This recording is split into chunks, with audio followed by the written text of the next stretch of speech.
Hello, hello, hello. This is Gresh from the I Am CEO podcast. I have a very special guest on the show today. I have Eran Mizrahi. Eran, it's great to have you on the show. Thanks so much, Chris. Nice to be here. Yeah, super excited to have you on and talk about all the awesome things that you're doing. And of course, before we jumped into that, I want to read a little bit more about Aaron so you can hear about some of those awesome things. And Aaron grew up watching his father grow a successful import business that was built on integrity and customer service. A South African transplant, Aaron started his career at Deloitte. From there, he came to New York to pursue his MBA at Columbia, graduating in 2014. Aaron was a early employee at Plated, where he focused on building, planning, and sourcing programs. The team's collective efforts led to a $300 million sale to Albertson, and he then went on to join Nuts.com, one of the world's largest, and specialty ingredient e-commerce companies. He was quickly elevated to COO and quadrupled the company's capacity to support growth in 2020. And I'm super jealous of Aaron because he took a gap year in college, which I've always wanted to do. I think he went on to culinary school, if I read that correctly. Yeah, And yeah. I love that he has entrepreneurship. I think he said in his DNA going to selling coloring books, if I heard correctly, when he was like 10 or so years old, or maybe 8 or something like that. Yeah, I And mean, then it was very early on. I always wanted to sell things, which is, yeah. very bizarre. And then I became an accountant, which doesn't make any sense. But yeah, Hey, it's both sides of the brain, right? You've been yeah, able to yeah, do that. And then one of his quotes that he lives by that I absolutely love is that you create your own look. I think so many times we can point fingers and say, this didn't happen because of X, Y, and Z or an A, B, and C. But I love how that mentality just kind of propels you into being able to kind of take control of your destiny, so to speak. So, yeah. Aaron, excited to have you on the show. Are you ready to speak to the IMCO community? Let's do it. Let's get it started then. So to kind of kick everything off, I know I touched on it a little bit, but wanted to rewind that clock, hear a little bit more on how you got started, what I call your CEO story. Awesome. Yeah. I mean, thanks again for having me. The story is, there's so many different routes that I took to get to where I am today and start a business. And so I think to your point, what you mentioned earlier was, yeah, I dropped out of college after my first year to go to culinary school. I think much to my parents' dismay, and trying to figure out what I wanted in life. And I've always been inquisitive and always been curious, and always had this entrepreneurial bug, and just didn't know how it was going to manifest itself, and landed up going and joining Deloitte, like you mentioned, and being more in the finance world, and then had the opportunity to come to the US to go to grad school, and that doing my MBA in the US really gave me amazing opportunities. The ability to speak to people gave me 2 years off to explore and be curious again. And when I was leaving, I was lucky enough to get a role at Plated, which was a early meal kit company. And I think the US market being so big, and just I'd never even thought about going back into food, and hadn't really even that wasn't on the horizon for me. It was all finance. And then suddenly coming here, just seeing that the big market, was able to join Plated and then Nuts.com. And throughout my time at those two places, um, kept seeing the same patterns within the B2B wholesale space, right? I, being a finance person, I always look for arbitrage. I'm trying to find inefficient markets, trying to find places where one side has more information than the other. And I think B2B sourcing just kept coming up as that place where as a buyer, you're usually buying so many different ingredients from so many different vendors, and the vendors are the experts. They know exactly what they're paying. They're spending the time, they're spending the resources, and there wasn't always the best sharing across the aisle. And so felt like come into this industry, maybe we can do something a little bit different, and decided in 2021 that it was time, and convinced Alap, who used to work with me at Nuts.com, and he was now running operations at a company called Simply Gum, and convinced him to jump ship. And we started in about July of 2021. Nice. I absolutely love, hearing that journey and I almost wonder, like you talked about being able to kind of see patterns and it wasn't like all the experience that you had and of course that I think that accounting background as well too. Did Yeah. that help equip you to be able to see those patterns, but also probably see that opportunity that wasn't being fulfilled? Yeah, I think so. I think you make a great point, right? Everything kind of happens for a reason, and definitely having good foundation played a big part in identifying the opportunity. But at the same time, like having been at Deloitte, what I realized was that if I wasn't going to be in an industry, I wasn't going to see the opportunity. And I do think no matter what industry you're in, you can see the opportunity, and you can see a business idea. Right? Whether I would have gone into food or built, gone into some other industry, I still think I would have come out with a business idea of some sort, right? Because everywhere there's inefficiencies, right? There's no efficient markets, and so I think making that change into industry and actually being the customer and being the user and seeing the tools that I was using, I think that was, really the pivotal moment where, I remember complaining to my dad when I started at Play-Doh, just being like frustrated, like I need the idea, I need to figure out what I'm going to be doing, and he's like, just put your head down, just go, work as hard as you can, and one day it'll come. And I was like, nah, I don't believe you. And then eventually it did, and he was right. So, I think to your point, like, you know, being, a lot of founders want to find that idea that is outside of what they're used to doing on a daily basis. But there's just so much in front of you if you're able to be in industry for a while and gain that experience. You'll see that those opportunities come to light.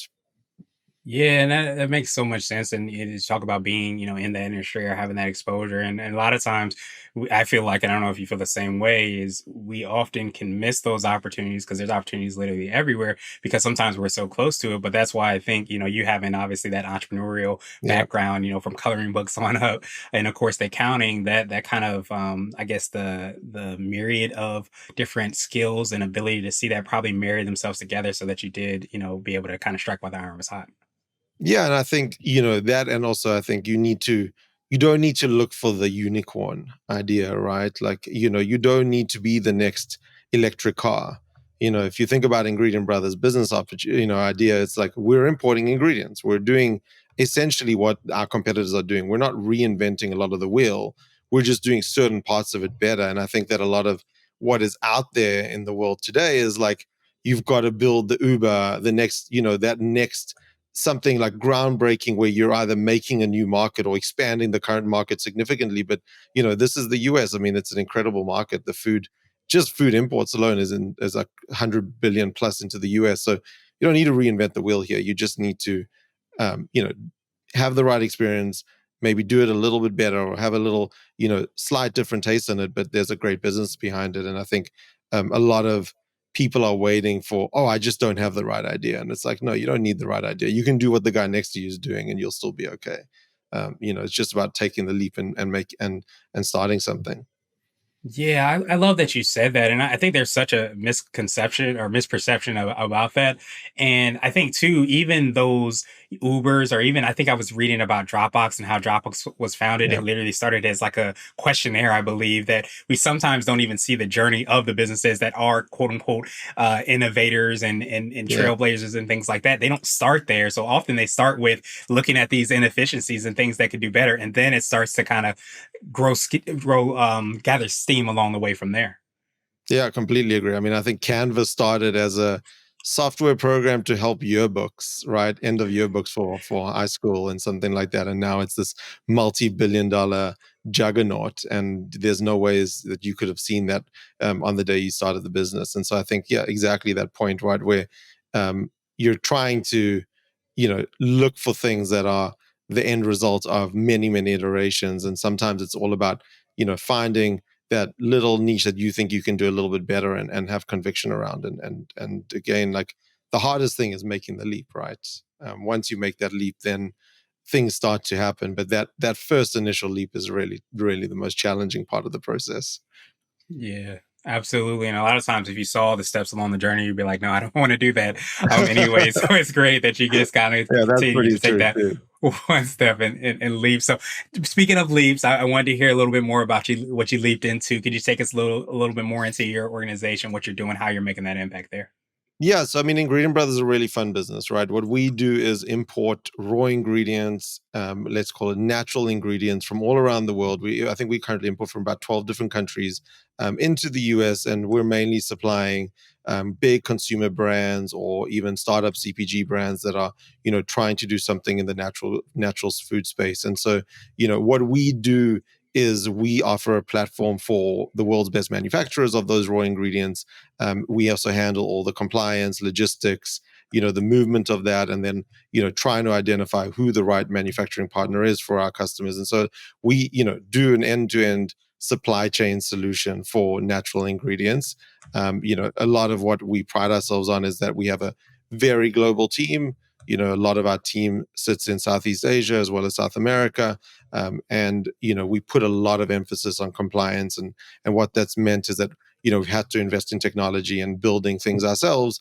We're not a technology company, but we were almost forced to do that because we wanted something specific for our industry, for what we do, and the best way to do that was to build something ourselves, and so that's what we did. And all those little things, there isn't that, like I said, there isn't that one big thing that makes us different, but all those little things across the supply chain that we can just do a little bit better, those are the things that have led us to where we are today. And now we're 30 people. In 2 years, we're 30 people, and we're importing from 12 different countries, and bringing in a significant amount of volume.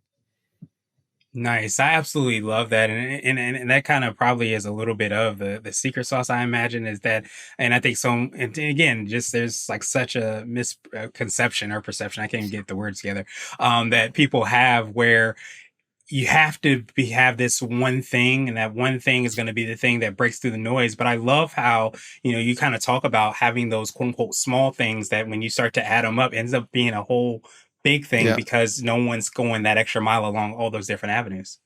Correct. Like, we map out the customer journey, and every step of that customer journey is like an iterative process. How do we make this better, right?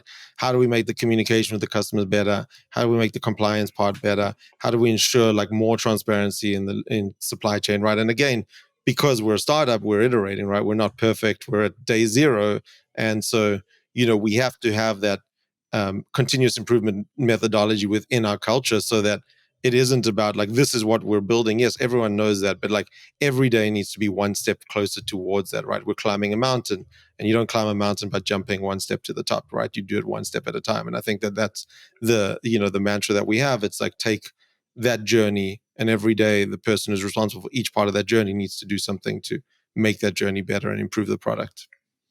Yeah, and I feel like that, I talk a lot on the podcast about how people get so attached to the how rather than the why. And I love that because I feel like the DNA, it sounds like, of the company Yeah, really speaks towards that, because you can say that, hey, we're a technology company, we need to improve the technology. You get so locked into the technology, you start to maybe ignore or miss the compliance part and all those aspects. But it yeah, sounds like you all are attached more to your why, and you're just saying, hey, we're going to make this a great experience for our customers, and we're going to yeah. improve that process along the way.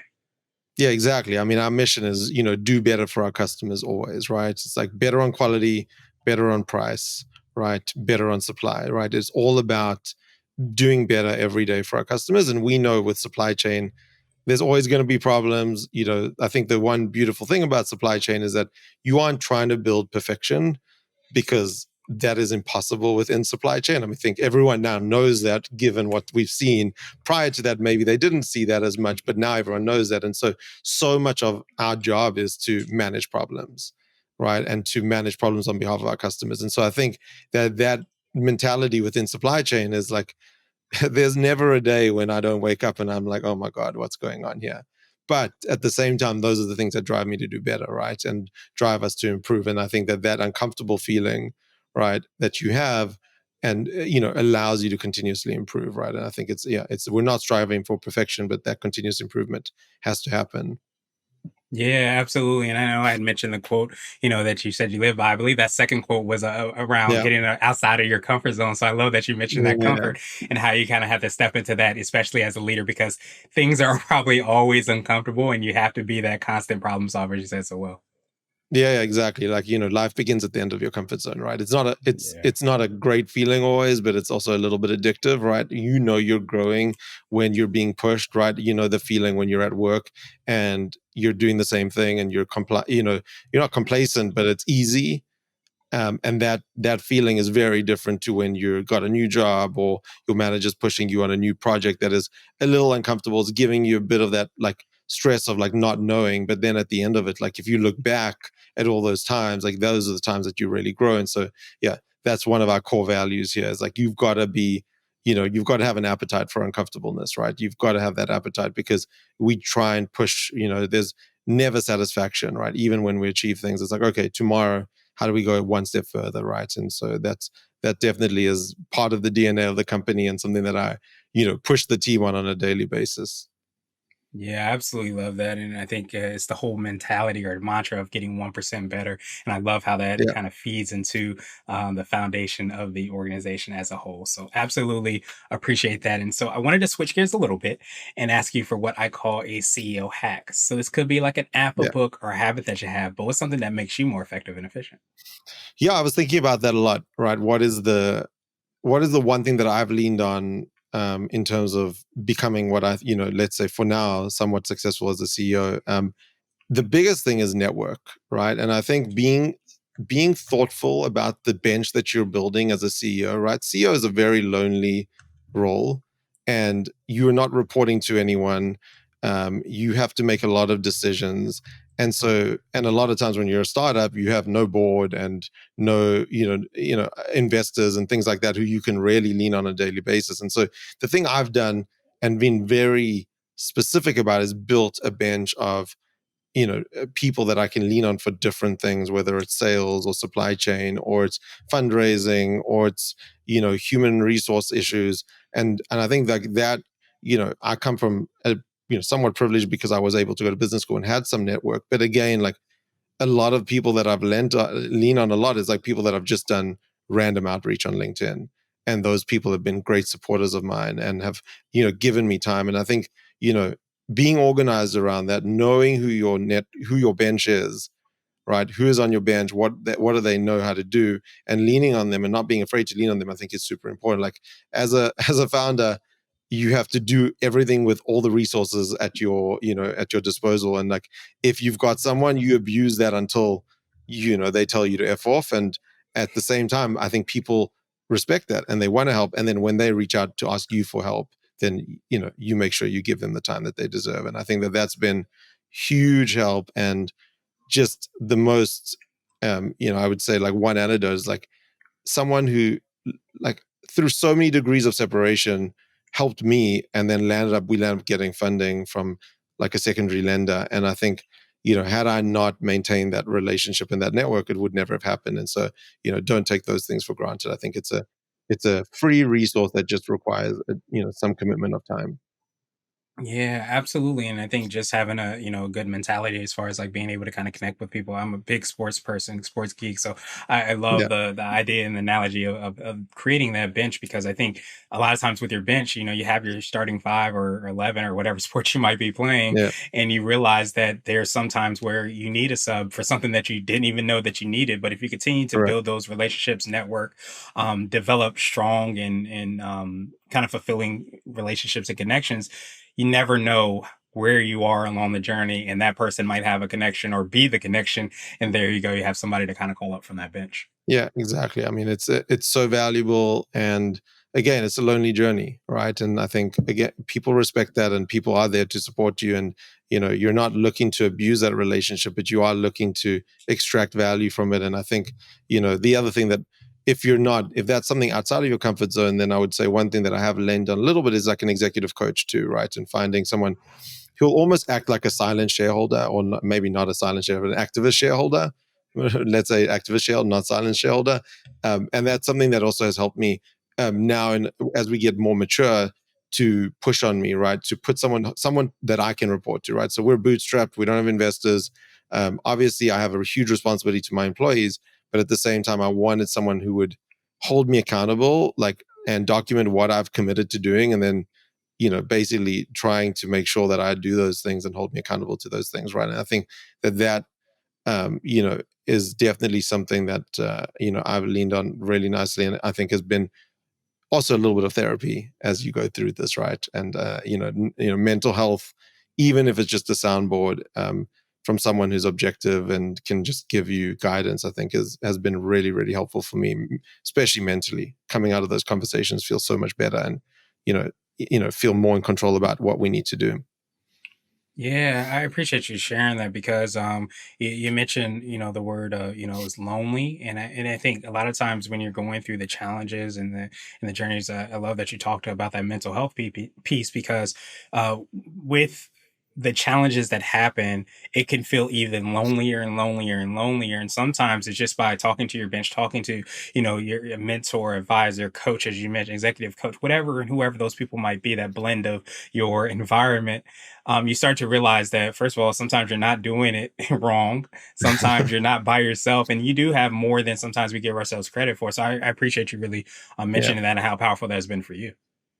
Yeah, it's been very very powerful. Again, like I think you said one thing, which is reminding you that you're not doing everything wrong, right? Which is a nice thing to hear, and gives you some confidence, and it also just helps organize your brain. And like when you're organized and you're planned and you have a plan, I mean, for me, that is again like everyone is different in how they act, right? And everyone has to learn where they get the energy from and what they require to get energy and like to be productive. For me, what is gives me energy is when I have a plan, right? And when I know what I'm doing and I feel confident that the team knows what they're doing. And so I think this also, that is what I use the resource for, right? Which is just aligning myself on what we need to do and what our plan is.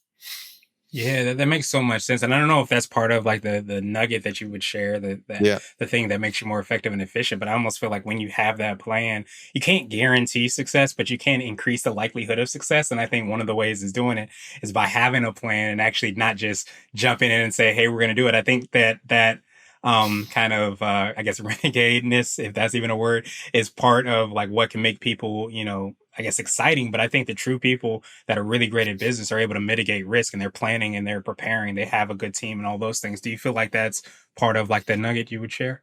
Oh, 100%. I think planning is the nugget, right? And it's not necessarily about, this super accurate plan, but when you like there's two types of planning in my mind. There's like financial planning, which is, incredibly important for a founder to understand the drivers of their business, right? What are the variables that they need to move when, financially planning the next quarter, and what is it going to take? Because I think a lot of times um, founders will have a plan in mind or have something that they want to execute on, but haven't actually written down the numbers and understood like what is that going to actually take.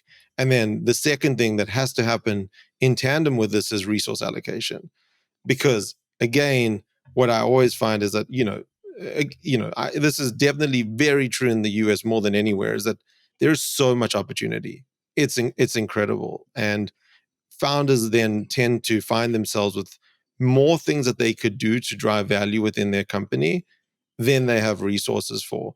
And so you have two choices, right? You can either go after more than you can chew, and then you land up in a situation where hopefully you get lucky and one or two things kind of pan out, or you can sit down and allocate resources against all these things and say what would it actually take to do these things successfully, and allocate those resources correctly. And I think that that's something we do extremely well in Ingredient Brothers, right? We stay extremely focused, and even though we're 30 people and that's a lot of people for a 2-year-old business, everyone knows what they need to do and we know what everyone's doing, so that we don't allocate the wrong too much work onto people, right? Where like 10 different strategic projects are suddenly lumped into 3 of the same people, and you land up you know effectively failing and then burning people out, which is not what you want, right? So I think that planning and that process, um, and understanding the variables, I'll give one end and then I'll stop talking, I promise, is that when we were planning for our second year,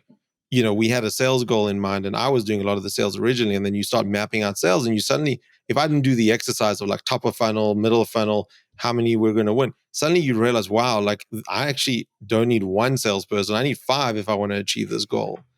And then you realize, okay, but if I have 5 people, then what are the supporting roles that I need to make that person successful? And then you suddenly realize, oh, this is a big investment now I'm going to have to make. So am I ready to make that? And like, at what stage am I going to be ready to make that? I think that was definitely something that, we woke up to really early on, and like making sure that we have the plan and we have the resources allocated against it so that we can be successful. Yeah, I appreciate you so much in sharing that. And I think so many times you can, not kind of plan out and have those things in place to understand what it is that you need to do. Because I feel like having a startup and growing anything, let alone a business, is can be very very stressful. So I almost feel like that also ties into that mental health piece as well too. Because I think the more you plan, the more you understand the steps that you need to take, and it gives you a little bit more less things maybe that you have to weigh. Yeah. You know, like this is what we need to get to where we want to be, rather than just like, I'm not sure if we are there or we're not there, or we're close or we're not close. I feel like that it probably helps out as far as mental health. I don't know if you would agree with that. Yeah, I think I would definitely agree with it. I think that it gives you something to measure against, and it allows you to methodically go through that process of, did we hit our plan, yes or no? Understand why, and slowly iterate on that, right? Which is what your 1% rule is, right? It's much easier to implement the 1% rule every day, 1% improvement and like that continuous improvement when you've got a plan and you're just like course correcting that plan versus what tends to happen, which is like, oh, we're pivoting, or we're stopping with this channel, we're going to do that channel, then we're stopping with this channel, we're going to do that channel. That really brings, I've seen it, it just brings chaos in a company, and it brings frustration within employees because they don't understand why you're doing these things. Whereas if you have a plan and you have conviction against that plan, then your course corrections are a lot smaller, but those small things can make a huge difference, right? You start to like change the velocity just like 1 or 2% a month. Suddenly you're going to start flying very quickly. So yeah, I think exactly to that point, right? It's less stressful. It's easier for everyone to understand where they're going. It's a lot easier for everyone to understand what they need to do or how they should pivot. I wouldn't say pivot, how they should course correct to improve the probability of a good outcome. And yeah, it builds, I think, from a team culture standpoint, having that consistency and alignment on the plan just gives people from a, sense of like feeling comfortable with leadership. I think it gives them a lot more confidence in leadership and where they're headed. Yeah, absolutely. And it speaks so much, I think, even to the psychology of humans. Like, sometimes we don't like, we might say that we like, I think a lot of times there's a lot of stress around change. And when you're Yeah, pivoting, of course, you have to pivot in order to sometimes succeed. But if you're pivoting just for the sake of pivoting, then that can create a lot of lack of trust, I think within the leadership and the people there. And as you were talking about kind of like that focus and how powerful that is, no matter how big or how small, we all have kind of limits as far as like yeah, resources. I had this visual, and there was a quote that I read years and years ago about how, like, if you take the microscope and you're on like a ship and you take it and point it towards the wood on the boat, it can burn a hole in it. But if the sun can literally be baking on that ship, and it will never ever burn through it. So it just shows the power of focus. So I love that yeah, you all have been really laser focused on that, really laser focused on understanding that customer journey, the steps that it takes, how you can get 1% better in all those yeah. aspects, because that's what really burns that hole when you start to see and exceed those goals. Yeah, exactly. I had a, little bit tangential to this, but I had a boss, and the way he would put it was, you have to constrain people. It's like he always said to me, Eran, if I give you a Ferrari and put you at the, beginning of Brooklyn Bridge, and I said, would you drive faster if you had barriers on the side or if you didn't have barriers on the side? And like, of course, mentally it probably the same outcome. But like if you have barriers on the side, you drive faster, you have a lot more confidence, right? And so I think like that, it's not about telling people like how to get to where they're going, but like telling them where they're going, constraining them a little bit. That's when you see creativity, right? That's when people really shine because then they feel empowered. They're like, okay, I know where I'm going, but no one's telling me how to get there. Let me figure out the best way to get there, right? And I think that's when that people on teams like come together and really like bring out their creativity and bring out like that desire and that willingness to like move things forward at a good pace. Yeah, absolutely. You start to have that alignment as well too. I often say that the systems and processes will set you free, because when you have those things in place, it Yeah, allows you to be free to just gun it and go all the way on that Brooklyn correct. Yeah, Bridge to where you need to exactly. ultimately be. So, I want to ask you now my absolute favorite question, which is the definition of what it means to be a CEO. And we're hoping to have different quote unquote CEOs on this show. So, Aaron, what does being a CEO mean to you? Yeah, I think that's a very tough question, and it's a good question. I think honestly, the tactical answer that I'll give is like being a CEO is being effective at allocating capital, right? And I know this sounds crazy, but in a world where we're all constrained by capital, whether it's you're bootstrapping it or you're fundraising, you need to invest that dollar and get more than a dollar out. And you need to also, relative to other investment ideas, be able to invest in that. You know, is both has impact on the short term and long term, right? What long term investments are you going to make? What is the payoff that you're thinking of? What are the short term investments that you're going to make? And that, again, like that investment is in people, in markets, in different strategies. And I think, because I'm a finance person, I believe in compounding. Compounding is super incredibly powerful, right? If you look at compounding, you model it out, you realize that if you're able to make a return and keep reinvesting at a good return, you've got an incredible business. And so I think about that as my responsibility, right? Being able to allocate capital and know when to shift capital allocation into different projects, given some other payoff that I'm seeing or inefficiency in the market. And then the other side is building a high performing team, right? You got to be able to build a team that does not rely on you as a founder. And like, my team talks a lot about freeing Eran, right? Because like obviously we're small and I'm still involved in so many things, but we need to build a high performing team, and you need to build a team that is aligned in the vision. You have to keep repeating the vision, keep repeating the mission, keep repeating those financial goals, being super consistent, right? Super consistent. Like people should be bored when you get up and say things, because it should be very clear what we're doing, why we're doing it, and where we're going. And so I think like that, those are the two things that I think of as like my primary responsibilities as a CEO and what it means to me. And the people stuff is the most fun and most rewarding, right? Being able to build a team, build people in their careers, give them professional development, see them fly, it's, I mean, selfishly the best feeling in the world. And so, really love doing that every day.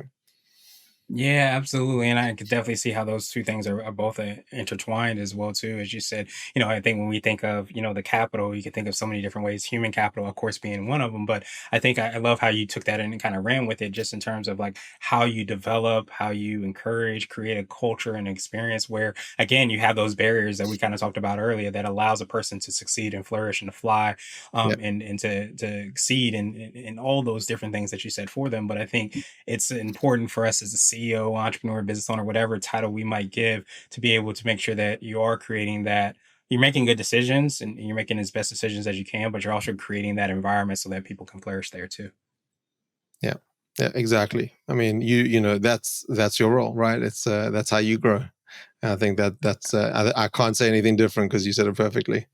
Yeah, absolutely. Well, I just regurgitated from what you said. So you're doing all the awesome things. So, Aaron, I truly appreciate that. Appreciate, of course, your time as well. So, what I wanted to do now is pass you the mic, so to speak, just to see if there's anything additional that you can let our readers and listeners know. And, of course, how best people can get hold of you, find about all the awesome things you and your team are working on.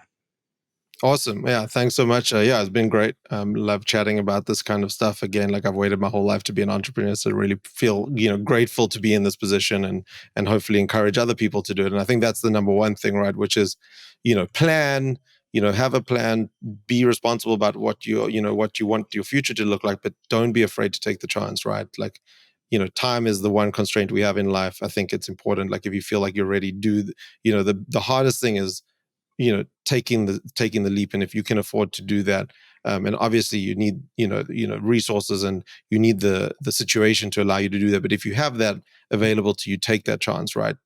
Nothing, once you get into that entrepreneurial zone and once you're doing it full time, things will start coming, and magic will happen. I think a lot of people that I've spoken to experience that. And then the other thing, which is like really small, and but every day just move forward.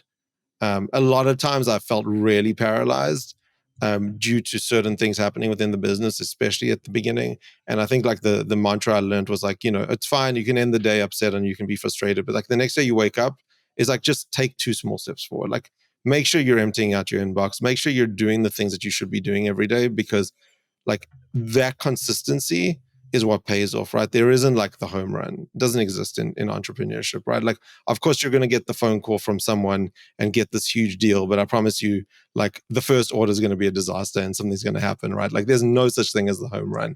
But like, so that's why like that small steps every day, I think is just like, just really good and mentally to get used to that, which I think took a lot for me to get used to, right? Which is just, you're walking up a mountain, you're not jumping to the top. And so you need to make sure every day you're taking those steps. Otherwise, you're going to fall behind, and you don't want that to happen.